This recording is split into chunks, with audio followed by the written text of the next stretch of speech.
me ya dame su da annabi ne? Me yasa suka tsani annabi ne? Me za su iya wa annabi ne? Me annabi ya tsare musu?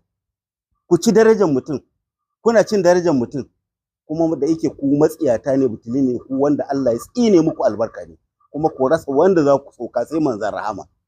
Kai Allah wadare da irin wa'annan malaman da suka faɗa. Madan Allah wadaran duk wani malami da a zuciyarsa ma yake jin baya son annabi, ba ma ƙaunarsa, Allah ya tsine mishi albarka kowa ne. Kuma ina so musulmi ku gane, ku yi Allah wadai, musamman yara irin ku matasa. Annabi ba abun wasa bane, annabi ya fi gaban tabawa. Kai dan uwar duniyar da Najeriya ta kifewa gaba ɗayanta da ku taɓa daraja annabi. Ba uban wanda ba za mu zaga ba, ba uban wanda ba za mu tsinewa ba, ba uban wanda ba za mu soka ba, inda za ku taɓa annabi Muhammadu.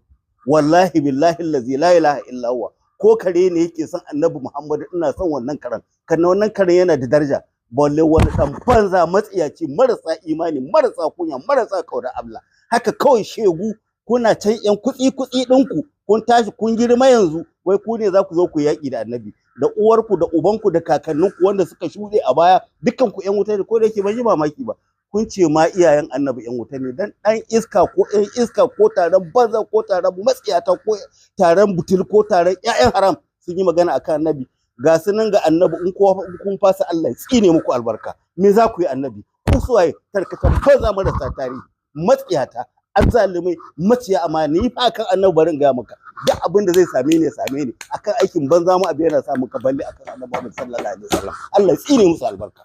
An samu wani malami masu suka wanda ya fito yana yaki da waɗannan masu kirarin da'awa, kuma sun zo sun haɗa kai har ma suna neman yan ɗariƙa wanda a baya su ma ba su sha ba, suna zagin su akan abubuwa da dama, amma yanzu suna neman haɗin kai da su domin a yaƙi shi wannan masu suka. To ai wa'annan matsiyata ne, wa'annan gungun su ne gungun matsiyatan da suka kawo mana bala'i. Allah ka sa musu bala'i.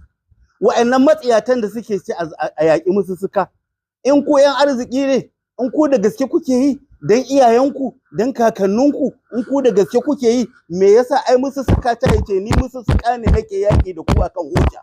Ku dan me za ku fake taron banza, taron tsintsiya, taron banza, taron da ba ku da amfani, sai bala'i ya same ku sai ku ce ana taɓa malamai, amma ku kuke zagin annabi. Dan ubanku ku wane ne in ba annabi ku? Kowace daraja kuke da ita, ba ku so annabi ba, ba ku kare daraja annabi ba. Wani mutum kuma ya tsaya yana kare daraja annabi, kuke za ku yaƙi da shi. Ai mufissuka ban san shi ba, ban taɓa ganin sa ba, wallahi ni ban ma san aina yake ba, amma na rantse da Allah da annabi ina kaunar mufissuka fiye da dukkan wani tsiri na zaliman malaman makiya annabi Muhammad sallallahu alaihi wasallam. Mufissuka rayuwarsa tafi min dukkan su gaba ɗayan su marasa imani. Me za ka yi da su? Allah wadai da su.